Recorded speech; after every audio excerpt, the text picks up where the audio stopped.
What if the most dangerous man in post-war Europe wasn't a defeated enemy general, but an American hero?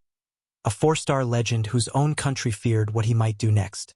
In the summer of 1945, as the dust of the most devastating war in human history began to settle over the ruins of Germany, a quiet but urgent conversation was taking place behind closed doors, far from the victory parades, far from the celebrating crowds, far from the flashbulbs and the champagne. General Dwight D. Eisenhower, Supreme Commander of Allied forces in Europe, sat with a weight on his shoulders that no metal could measure. His greatest battlefield commander, the fearless, flamboyant, profoundly gifted General George S. Patton, was becoming something no one in Washington had prepared for, a problem. Not a small one, not a manageable one, a problem that threatened to unravel the fragile peace that millions had died to secure. And when word of it reached President Harry S. Truman, the man from Missouri responded in a way that revealed everything about power, loyalty, and the brutal arithmetic of history. This is the story that textbooks mention in a footnote but never truly tell. The collision between glory and governance, between a warrior's soul and a politician's cold necessity. If this kind of deep, untold history moves something in you, please subscribe to this channel right now, like this video so more people can find it. Share it with someone who loves real history, and drop a comment below telling us what you already knew about Patton and what surprised you. Your engagement keeps these stories alive. To understand why Patton became a problem, you must first understand what he was. George Smith Patton Jr. was born on November 11, 1885, in San Gabriel, California, into a family that breathed military tradition like other families breathe air. He had competed in the modern pentathlon at the 1912 Stockholm Olympics, finishing 5th overall. He had chased Pancho Villa through the Mexican desert in 1916. He had commanded tanks in the First World War. But it was the Second World War that transformed him into something mythological. A commander whose Third Army swept across France in the summer of 1944 with a speed and ferocity that stunned even his most optimistic superiors. By August of that year, Patton's forces had liberated more French territory in a single week than some commanders managed in months. He was brilliant, ruthless, visionary, and absolutely convinced that he understood war better than anyone alive, including and perhaps especially his own commanders. He wore pearl-handled revolvers on his hips not as decoration, but as a declaration. He believed in reincarnation, specifically that he had been a soldier in every great war since antiquity. He was not, in the conventional sense, entirely at peace with peacetime. And that was precisely the problem that would soon reach Eisenhower's desk, and then Truman's ears, with consequences none of them could fully foresee. The war in Europe ended officially on May 8, 1945, Victory in Europe Day, celebrated in the streets of London, Paris, and New York with a joy that was almost too large for human hearts to contain. But in the American occupation zones of Germany, where Patton commanded as military governor of Bavaria, there was no such release of tension. There was instead a strange, tense, and morally complicated new reality. Germany was shattered. Physically, politically, spiritually. Millions of displaced persons wandered the roads. Former Nazi officials lurked in the administrative apparatus because, as Patton himself argued, they were the only ones who knew how to keep the water running and the trains moving. It was a pragmatic argument, and in some narrow operational sense it had merit. But it was also deeply, catastrophically wrong. Not just morally, but politically. The Allies had fought this war in part as a moral crusade against fascism, against the ideology that had murdered 6 million Jewish people and plunged the world into catastrophe. And here was their most celebrated general casually suggesting that old Nazis were just like Republicans and Democrats, people who had merely joined a party. On September 22, 1945, Patton made exactly that comparison in a press conference, and the explosion was immediate, seismic, and impossible to contain. The outrage that followed Patton's September press conference was not merely political noise. It was the sound of a fundamental truth cracking open for everyone to hear. Survivors of the Holocaust were still being processed through camps that had recently been places of horror.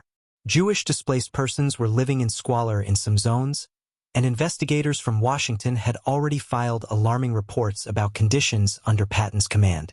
General Patton had responded to those reports with what could only be described as irritated dismissal.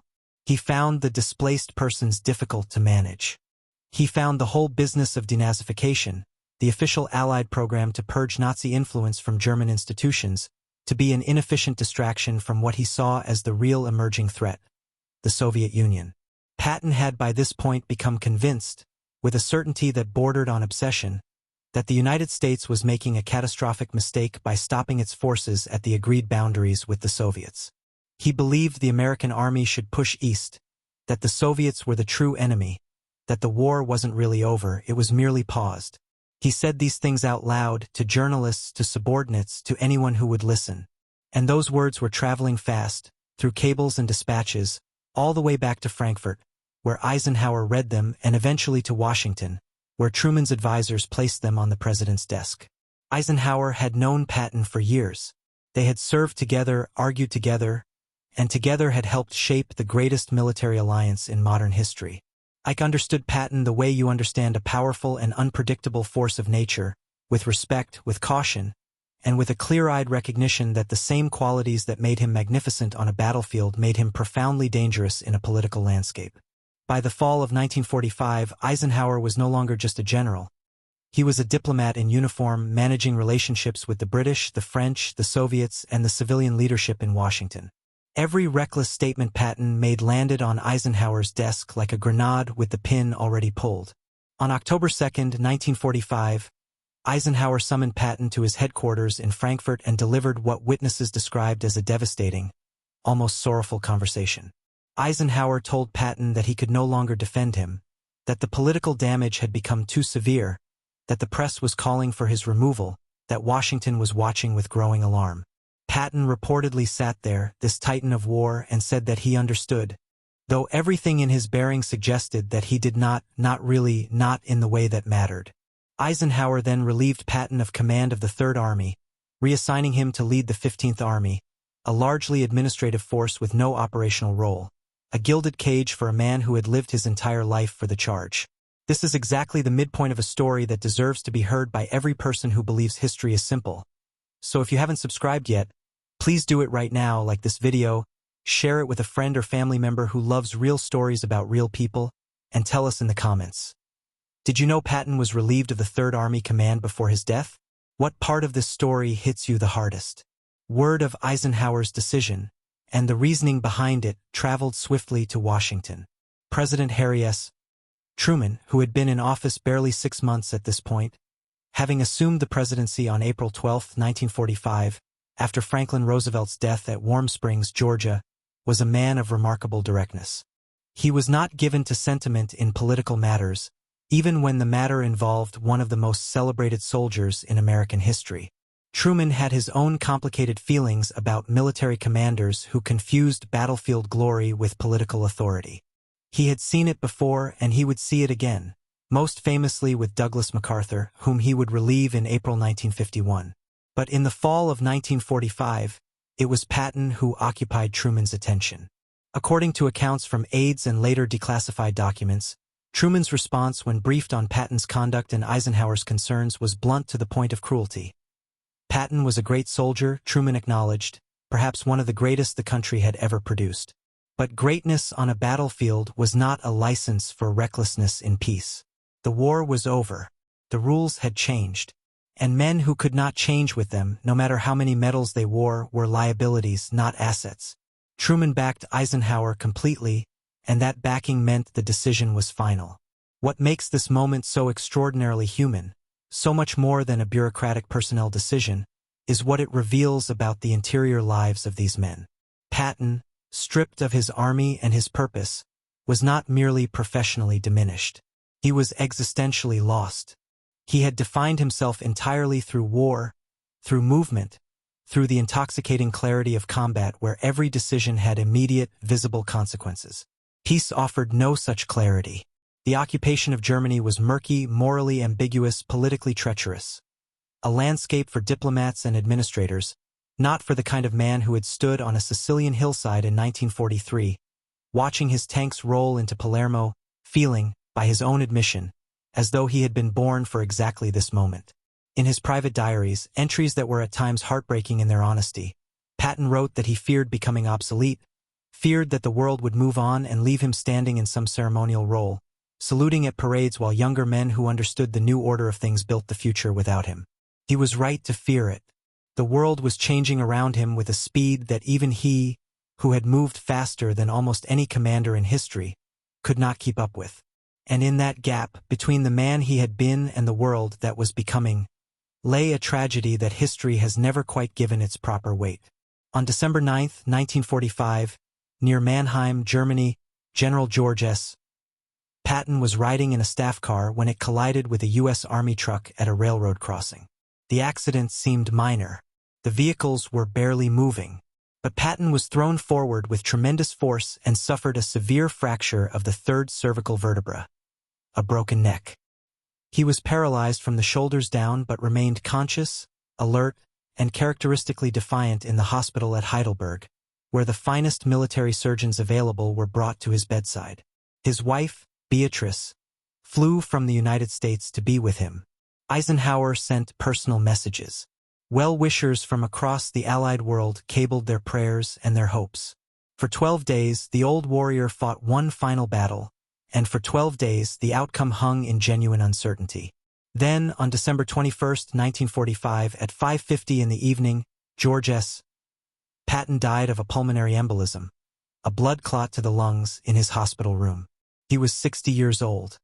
He had survived the greatest war in human history, survived the political storms that had battered him, survived Eisenhower's quiet humiliation and Truman's cold calculation, only to be felled by a slow-moving truck on a quiet road in occupied Germany.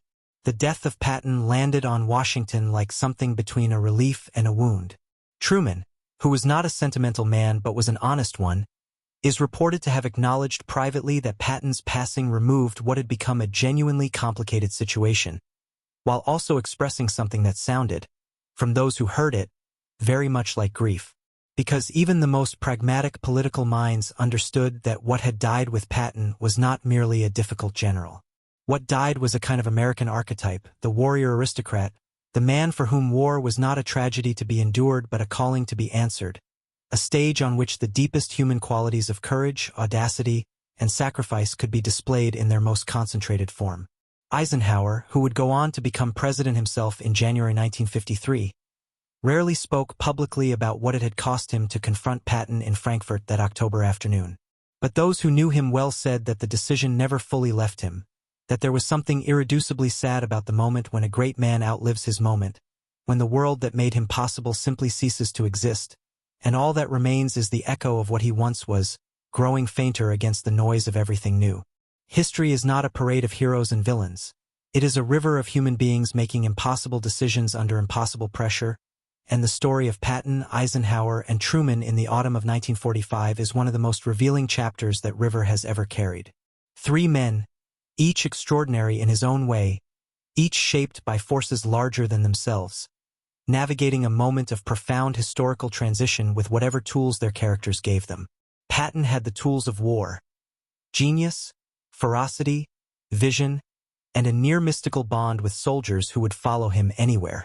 Eisenhower had the tools of leadership, patience, political intelligence, the capacity to hold enormous coalitions together through sheer force of personality and judgment. And Truman had the tools of power, clarity, decisiveness, and an unflinching willingness to make the hard call, whatever the human cost. None of them were wrong exactly, and none of them were entirely right.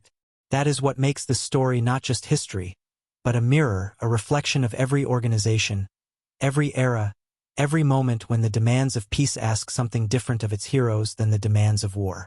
If this story moved you, if it made you think differently about greatness, about loyalty, about the price of being exactly the right person at exactly the wrong time, then please subscribe to this channel right now, like this video and share it with someone who deserves to hear it, and leave a comment below telling us what part of this story you had never heard before, because these are the stories that history owes us, and together, we are going to keep telling them.